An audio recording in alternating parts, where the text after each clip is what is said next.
Yerusalem Barat baru saja mengalami salah satu serangan paling mematikan dalam beberapa tahun terakhir.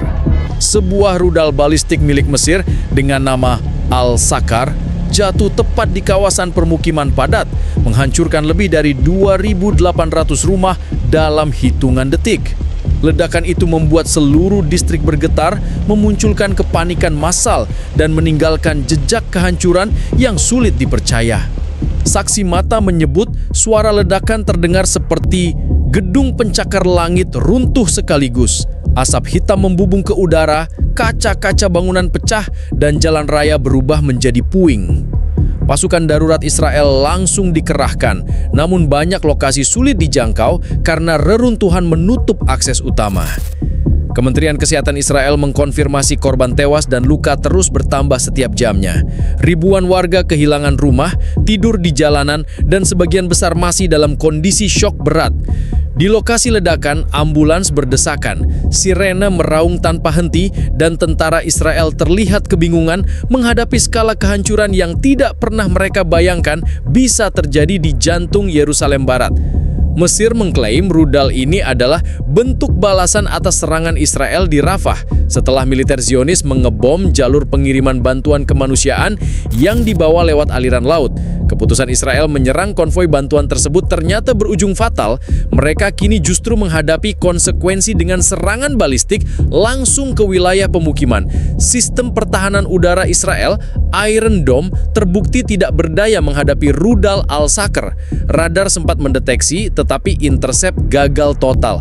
Iron Dome lebih kayak Iron Foam, leleh duluan kena panas roket. Sindir seorang warga yang marah saat diwawancara. Kekecewaan publik semakin memuncak. Banyak yang mempertanyakan miliaran dolar yang dihabiskan untuk sistem pertahanan yang ternyata gampang ditembus. Ledakan ini juga menyingkap realita getir. Yerusalem Barat yang selama ini digadang-gadang sebagai wilayah paling aman, kini luluh lantak. Selama ini mereka nyombong kalau Yerusalem Barat benteng suci. Sekarang malah jadi puing suci, ujar salah satu analis Timur Tengah dengan nada sarkas. Pemerintah Israel langsung menggelar rapat darurat, namun para pejabat terlihat saling melempar kesalahan. Ada yang menyalahkan intelijen, ada yang menyalahkan sistem pertahanan, ada pula yang menyalahkan negara tetangga. Sementara itu, warga sipil tidak peduli siapa yang salah. Mereka hanya tahu rumahnya hancur dan nyawanya terancam. Kekacauan ini diperkirakan akan memicu krisis kemanusiaan baru di Israel sendiri. Ribuan pengungsi internal kini membutuhkan makanan, air bersih, dan tempat tinggal darurat. Ironisnya, kondisi ini mirip dengan penderitaan warga Gaza yang selama bertahun-tahun mereka bombardir. Zionis akhirnya ngerasain rasanya jadi pengungsi. Bedanya, mereka ngungsi bukan karena perang melawan Hamas, tapi karena dihajar Mesir, cibir seorang netizen Arab di media sosial. Babak baru konflik ini jelas menunjukkan perubahan besar. Rudal Al-Sakar tidak hanya menghancurkan bangunan, tapi juga mental warga Israel yang selama ini yakin diri mereka terlindungi oleh teknologi militer tercanggih. Kronologi serangan ini bermula dari pengiriman bantuan kemanusiaan Mesir untuk Gaza. Lewat jalur laut, konvoi bantuan berisi makanan, obat-obatan, dan logistik darurat bergerak menuju wilayah yang sudah berbulan-bulan diblokade Israel. Tujuan utamanya jelas, menyelamatkan ribuan warga sipil Gaza dari kelaparan dan krisis medis. Namun, langkah itu justru dianggap ancaman oleh Israel. Militer Israel menuding konvoi tersebut menyelundupkan senjata untuk Hamas. Tanpa bukti konkret, mereka melancarkan serangan udara ke Rafah, menghancurkan sebagian jalur pengiriman. Bagi Israel, kalau ada kardus mie instan, pasti dianggap kotak peluncur rudal. Kalau ada selimut, pasti dianggap jubah Iron Man. Pokoknya, semua bisa jadi alasan buat ngebom. Sindiran seorang pengamat independen. Serangan itu langsung memicu kemarahan Mesir. Pemerintah Kairo menegaskan bahwa pengiriman bantuan bersifat murni kemanusiaan dan di bawah pengawasan organisasi internasional. Tapi Israel bergeming, menyebut operasi itu sebagai langkah preventif. Padahal, preventif model Israel itu artinya tembak dulu, bikin alasan belakangan. Mesir tidak tinggal diam. Hubungan mereka dengan Gaza bersifat historis dan politis. Dengan cepat, Presiden Mesir memerintahkan peluncuran rudal balistik Al-Saqr sebagai balasan. Langkah ini menandai perubahan besar. Untuk pertama kalinya dalam konflik terbaru, Mesir secara terbuka menyerang jantung Israel, bukan hanya retorika diplomatik. Bagi Israel, serangan ini jadi bumerang besar. Mereka selama ini menganggap negara Arab sekitar tidak berani mengambil langkah militer langsung. Zionis biasa main bully, giliran dibalas malah nangis minta tolong ke Paman Sam. Tulis salah satu komentar yang viral di media sosial. Tak hanya itu, propaganda Israel yang selalu menggambarkan dirinya sebagai korban juga runtuh seketika. Dunia melihat jelas bagaimana mereka menyerang konvoi bantuan lebih dulu. Israel itu kayak maling teriak maling. Mereka yang ngebom bantuan, tapi giliran dibalas malah teriak teroris, kata seorang analis Timur Tengah dengan nada tajam. Narasi panjang dari Tel Aviv soal hak membela diri kini dipertanyakan. Bagaimana bisa sebuah negara yang jelas-jelas mengebom pengiriman obat dan makanan, kemudian mengeluh saat dibalas dengan rudal? Jawabannya simpel. Standar ganda adalah agama kedua Zionis. Kemarahan Mesir juga mendapat dukungan dari banyak negara Arab lain. Mereka melihat serangan ini sebagai bukti bahwa Israel sudah melampaui batas. Bahkan beberapa negara yang biasanya diam kini mulai buka suara, menuduh Israel sengaja memperpanjang penderitaan Gaza. Situasi ini memperlihatkan betapa keputusan Israel untuk menyerang Rafah adalah blunder strategis. Serangan yang awalnya dimaksudkan untuk menunjukkan dominasi justru membuka celah besar. Kini, Israel sendiri yang terkena serangan di dalam wilayahnya. Yang lebih menyakitkan bagi mereka adalah ironi sejarah.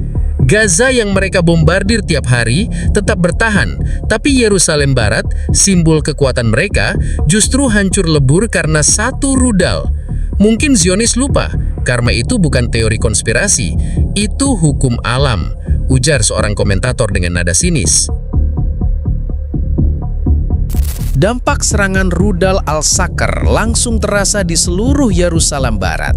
Lebih dari 2.800 rumah hancur, ribuan keluarga kehilangan tempat tinggal, dan ratusan ribu warga harus mengungsi ke pusat penampungan darurat. Sekolah, stadion, bahkan parkiran bawah tanah dijadikan tempat tidur darurat. Pemandangan ini bikin banyak orang terhenyak. Kota yang selama ini diklaim sebagai pusat modernitas Israel, kini berubah jadi kamp pengungsi raksasa. Ironisnya, kondisi ini sangat mirip dengan situasi Gaza. Bedanya, kali ini bukan warga Palestina yang jadi korban, melainkan warga Israel sendiri. Selama ini mereka ngetawain tenda pengungsi Gaza, sekarang mereka sendiri yang rebutan kasur lipat dari PBB. Karena nggak pakai visa, langsung nyampe, sindir seorang aktivis Arab di Twitter. Di jalan-jalan Yerusalem Barat, antrean panjang untuk makanan dan air bersih jadi pemandangan sehari-hari. Relawan dan lembaga kemanusiaan internasional turun tangan, tapi bantuan jelas tidak cukup. Banyak keluarga hanya bisa membawa pakaian di badan tanpa harta benda. Anak-anak menangis kelaparan, sementara orang tua mereka sibuk mencari tempat aman dari kemungkinan serangan berikutnya. Reaksi publik Israel pun mulai pecah. Sebagian besar warga marah kepada pemerintah karena dianggap gagal melindungi mereka. Mereka janji Iron Dome bakal jadi perisai, ternyata malah jadi hiasan langit. Mahal tapi nggak ada gunanya, kata salah seorang warga yang rumahnya hancur rata dengan tanah. Politisi Israel pun mulai saling menyalahkan. Perdana Menteri menggelar konferensi pers darurat, tapi pidatonya dipenuhi kalimat defensif. Mereka menyalahkan Mesir sebagai agresor dan berjanji akan membalas dengan serangan lebih keras. Namun publik menilai alasan itu basi. Mereka udah kayak kaset rusak, tiap hari ngomong balas, tapi yang kena malah rakyat sendiri, komentar seorang analis politik dalam siaran TV internasional. Sementara itu, kelompok oposisi di Israel mulai menyerang pemerintah dengan kritik tajam. Mereka menuduh kabinet ceroboh karena menyerang konvoi bantuan Mesir tanpa pertimbangan matang. Mereka pikir Mesir itu sama kayak Gaza, bisa ditendang semaunya. Ternyata salah alamat, yang ditendang malah nendang balik, ujar salah seorang anggota oposisi. Di level sosial, trauma mendalam mulai muncul. Banyak warga Israel yang tadinya yakin hidup di Yerusalem Barat adalah pilihan aman, kini merasa tidak ada lagi tempat yang benar-benar terlindungi. Psikolog setempat memperingatkan adanya gelombang gangguan mental pasca serangan, terutama pada anak-anak. Yang membuat ironi semakin kental adalah komentar warga Palestina. Beberapa dari mereka secara terbuka menyatakan rasa simpati kemanusiaan, tapi tak sedikit juga yang melontarkan sarkasme. Mungkin sekarang mereka ngerti rasanya tidur ditemani suara rudal. Bedanya, mereka baru kena sekali, kita udah bertahun-tahun, kata seorang warga Gaza melalui media lokal. Secara politik, serangan ini jadi pukulan telak bagi citra Israel di dalam negeri maupun di luar negeri. Dunia melihat jelas bahwa Israel tidak kebal dari serangan balasan.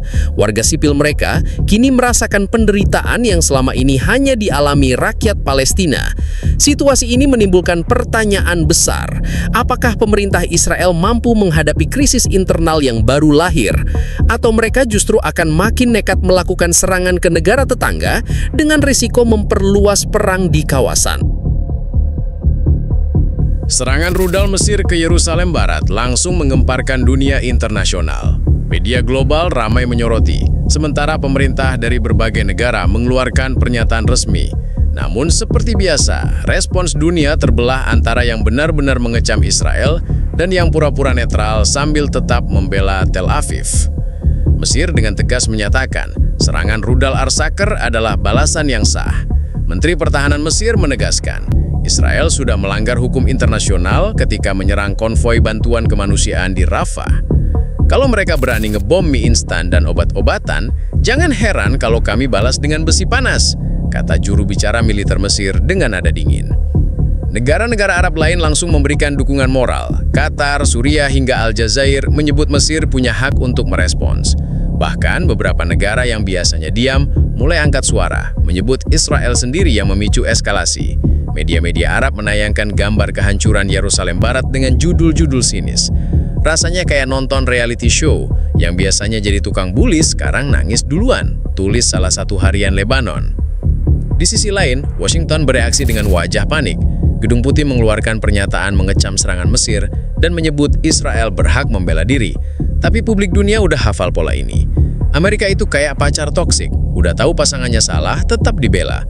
Bahkan kalau Israel ngebom donat di Gaza, Washington bakal bilang itu langkah defensif, ujar seorang komentator politik di BBC dengan sarkasme. Uni Eropa mencoba mengambil jalan tengah tapi malah terdengar konyol. Mereka menyebut kedua belah pihak harus menahan diri. Netizen rame-rame mengolok pernyataan itu. Gimana ceritanya nyuruh korban dan pelaku sama-sama sabar? Itu kayak nyuruh orang yang rumahnya dibakar untuk peluk si pembakar, tulis seorang aktivis HAM di Twitter.